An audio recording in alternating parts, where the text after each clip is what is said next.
ሰላም ጤና ይስጥልን የተከበራችሁና የተወደዳችሁ የቻናሌ ቤተሰቦች እንደምን አላችሁልኝ? ሰላም ለእናንተ ይሁን። በያላችሁበት ሰላም ጤና ፍቅር እንድትሆኑ እመኝላችኋለሁ። እጅግ የተከበራችሁና የተወደዳችሁ የቻናሌ ቤተሰቦች እንደተለመደው ይሄን ቪዲዮ ላይክ አድርጋችሁ መጀመራችሁን አትርሱ። ለሌሎችም ሼር በማድረግ እንድትተባበሩ በአክብሮት እጠይቃለሁኝ። እነሆ ዛሬ ዘገት ብዬ በኋላ እስራኤልን በተመለከተ አንድ ዶክመንተሪ እለቃለሁኝ። እስራኤል እንዴት ተመሰረተች፣ እስራኤልን ማን መሰረታት የሚለውን ክፍል 2ን መለቅላችሁ ይሆናልኝ። ነው ዛሬ እስራኤል ከተመሰረተች 78 ዓመት ሆኗታል። በ78 ዓመቷ ውስጥ ዓለምን እየመራች ነው የምትገኘው። እንግዲህ እንደሚታወቀው በሳይንስ በቴክኖሎጂ በምርምር በእርሻ ዘርፍ በሁሉም በአጠቃላይ እስራኤል እጇን ያላስገባችበት የጥበብ መሳሪያ የለም። ከምንጠቀምባቸው ኮምፒውተሮች እስከ ስልካችን ድረስ እስከ አንድ የሚበራ አውሮፕላን ድረስ የእስራኤል እጅ የሌለበት፣ ከምናሽከረክረው መኪና እስከ መድኃኒቱ ድረስ የእስራኤል ሳይንቲስቶችና ጠበብቶች እጃቸው የሌለበት የለም። እንግዲህ ይህች ሀገር በዚህ በ78 ዓመት ታሪኳ ውስጥ በርካታ መከራዎችና ችግሮችን አሳልፋለች። እንዲሁም ደግሞ ከአንደኛው ዓለም ጦርነት በኋላ እና እንዲሁም በሁለተኛው ዓለም ጦርነት ጊዜም እስራኤል ያልደረሰባት ነገር የለም። በተለይ እንደ ሀገር ሳይሆን በተበተኑ ልጆቿ መካከል የተፈጸመባት ነገር በጣም ከየትኛውም በምድር ላይ ካለ ሕዝብ ሁሉ የከፋ ነው።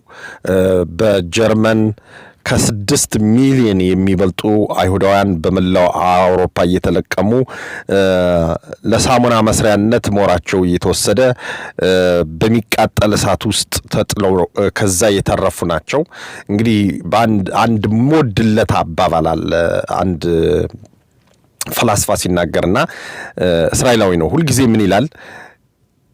እስራኤላውያን ከደረሰብን ነገር ተመልሰን አገግመን ልጆቻችን ትምህርት ቤት ልከን ተምረንበታል። የደረሰብንን ነገር በመላው ዓለም ተምረንበታል። ስለዚህ ራሳችን ከጥቃት ለመከላከል ጠንካሮች ሆነን መገኘት አለብን። በሳይንስም በየትኛውም ቦታ በገንዘብም በእውቀትም በየትኛውም ቦታና ከዚህ በኋላ ዓለምን አምነን ራሳችን የማንከላከልበት ደረጃ ላይ አንደርስም ይላልና ስሙን በኋላ ሜንሽን አደርግላችኋለሁ። እስራኤላውያን በመላው ዓለም ያልደረሰብን ነገር የለም። በመላው ዓለም በእስራኤል ሕዝብ ላይ ያልተፈጸመ አስነዋሪ ተግባር አልነበርም። ነገር ግን አሁን እንደዛ አይደለም። እስራኤል የምትባል የምታምር በጣም ውበቷ የደመቀ የረቀቀች የአይሁድ ሕዝብ ህሉና የሆነች ሀገር በአባቶቻችን በአያቶቻችን በቅድመ አያቶቻችን ባድማ ርስት ላይ እንደገና ተመስርታለችና የአይሁድ ህዝብ ከዚህ በኋላ ማለት ነው ህሉናው አደጋ ላይ አይደለም። እስራኤል በጣም ጠንካራና በመካከለኛው ምስራቅ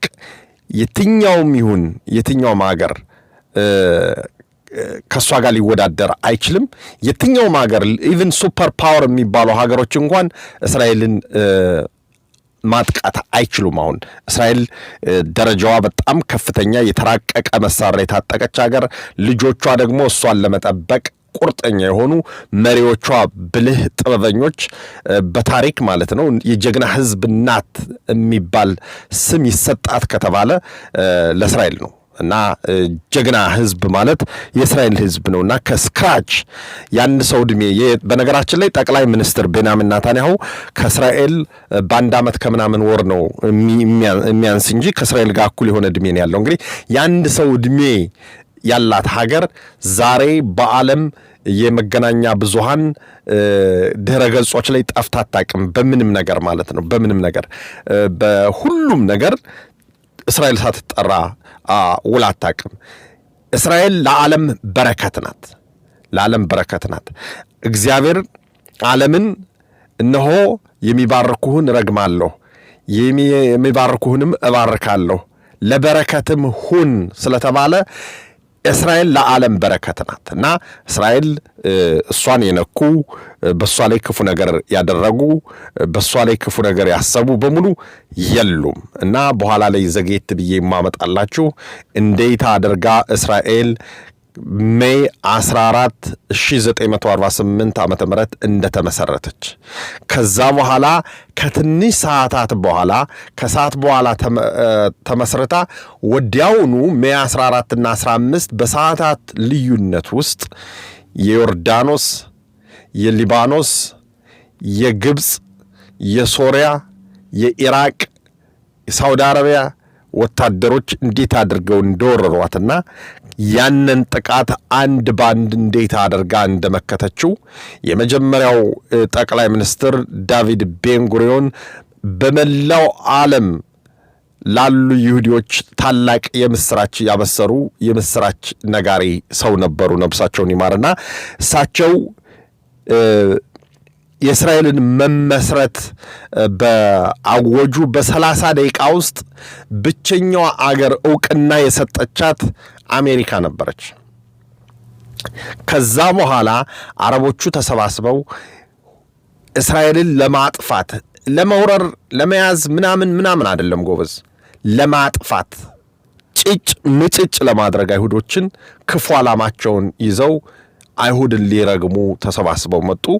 ከዛ በኋላ በ1948 ዓመተ ምህረት ገና ከተወለደች ያንድ ወር እድሜ እንኳን የላትም። ያንድ ቀን እድሜ እንኳን የላትም። አንድ ቀን 24 ሰዓት ስለሆነ የወረሯት ገና አንድ ቀን እድሜ ሳይኖራት ነው ማለት ነው።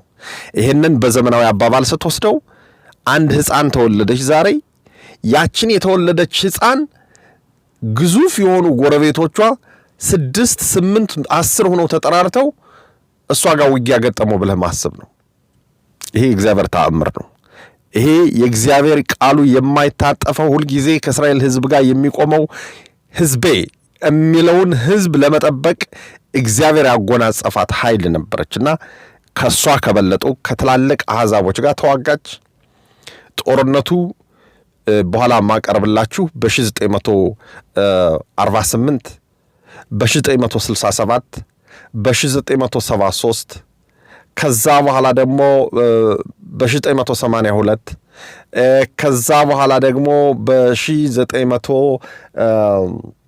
በ2006 በ2010 በ2014 በ2023 እስራኤል እስካሁን ድረስ የተፋለመቻቸው ሀገሮች ቁጥር እነማን ናቸው?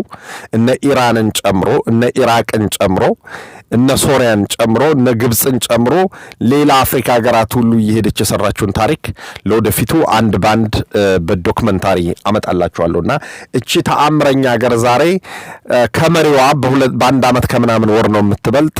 ነገር ግን ዓለም አንቱ ብሎ እስራኤልን አክብሯት የሚኖረው በጣም ብዙ መንገድ አለበት እንጂ አሁን እስራኤል ታላቅ አገር ሁና ምናምን አይደለም። አንድ ሰው ከፈለገ መላ ሀገሪቱን በግማሽ ቀን ውስጥ በመኪና አሽከርክሮ አካባቢዋን በሙሉ አይቶ መምጣት ይችላል።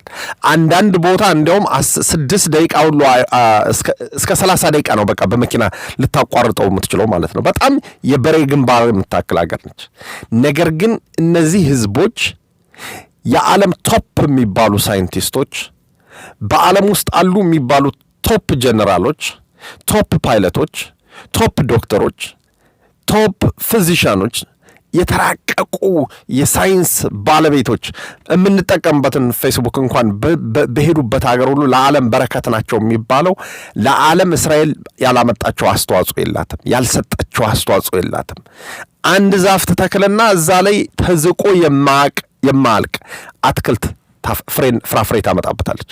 አንድ ዛፍ ላይ እስራኤል በበረከት የተሞላች የበረከት ምንጭ፣ ዓለም ሁሉ በቃ በሃይማኖት ብትሄድ እስራኤልን ሳያነሳ የሚውል የለም።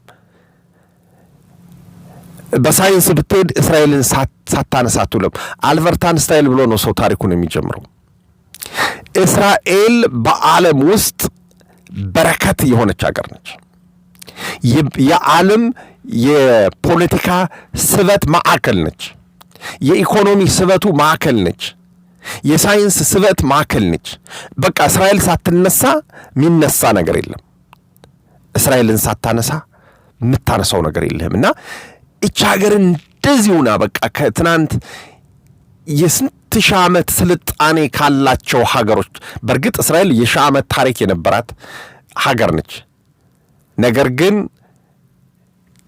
ከስደት መልስ በኋላ የተሰራችው እስራኤል ግን ዓለምን የምትቆጣጠር ዓለምን የምትዘውር የዓለምን የኢኮኖሚ ምህዋር በእጇ የጨበጠች የምትዘውረው እሷ ነች። እና እችን ሀገር ለማጥፋት የተነሱ ሁሉ እችን ሀገር ለማውደም የተነሱ ሁሉ እንዴት እንደተደመሰሱ እግዚአብሔር እንዴት እንደመታቸው እነዛን አሕዛቦችን እንዴት አድርጎ በኃይሉ ጸጥ እንዳረጋቸው ያን ሁሉ የትንም ሀገር ሄዶ መቆጣጠር የሚችል ጦር እንዴት አድርጋ ነው እቺ ትንሽ የበሬ ግንባር የማታክል ሀገር የምትቆጣጠረው የሚለውን እንመለከታለን። ይሄ ሐቅ ነው፣ ፋክት ነው። ማለት ለማጋነን ያመጣሁት ሳይሆን ካላት ነገር 1% አሁን አልተናገርኩም። እና ይሄን ዶክመንታሪ በኋላ እለቅላችኋለሁ። ዶክመንታሪውን እንደደረሳችሁ በደንብ አድርጋችሁ ሸር እንድታደርጉና አሁን ይሄን ሚዲያ ማሳደግ አለብን። በርካታ ጸረ እስራኤል አቋም ያላቸው ሚዲያዎች በስፋት የአይሁድን ሕዝብ የእስራኤልን ሕዝብ የሚያጣጥል ከፋክቱ ጋር የተራራቀ ለጥላቻ የተነሳሱ በርካታ ቻናሎች አገራችን ውስጥ ስላሉ አንድ ባንድ ኤክስፖዝ እናደርጋቸዋለን። አንድ ባንድ እነዚህን ኤክስፖዝድ በማድረግ አንታይ ሴሜቲክ የሆኑ ቻናሎችን ከጨዋታ ውጭ ልናደርጋቸው ስለሚያስፈልግ ይሄንን ቻናል ማሳደጋችን አንርሳ። ሌላ ቻናል ከፍታለሁ፣ 3 ቻናል ነው የሚኖረን እና በዚህ ቻናል ውስጥ አንደኛው ጸረ እስራኤላውያንን የምንዋጋበት ቻናል ነው የሚሆነው። በሁለተኛው ቻናል በየዕለቱ ዜና የምናቀርብበት ይሆናል፣ ዶክመንታሪዎችን የምናቀርብበት ይሆናል። በሶስተኛው ደግሞ የተለያየ ትምህርት የምንማማርበት ይሆናል እና 3 ቻናል እለቅላችኋለሁ ሰሞኑን። ይሄን 3 ቻናል በሙሉ ሰብስክራይብ ማድረጋችሁን አትርሱ። እስራኤልን የረገመን በሙሉ ምን ረግመበት ቻናል ይኖርናል ማለት ነው። ስለዚህ የዚችን ሀገር ታሪክ በነገራችን ላይ አንዳንድ ሰዎች በጣም ስለ እስራኤል ስትናገር ኢሞሽናል ትሆናለህ ይሉኛል። በጣም ነው የምወዳት እስራኤልን፣ በነፍሴ ነው የምወዳት። እንደ እስራኤል የምወደው ሀገር በምድር ላይ የለም። እውነት ለመናገር የለም። ለምን? እስራኤልን መውደድ ከትእዛዛቶች ውስጥ አንዱ ስለሆነ ማለት ነው።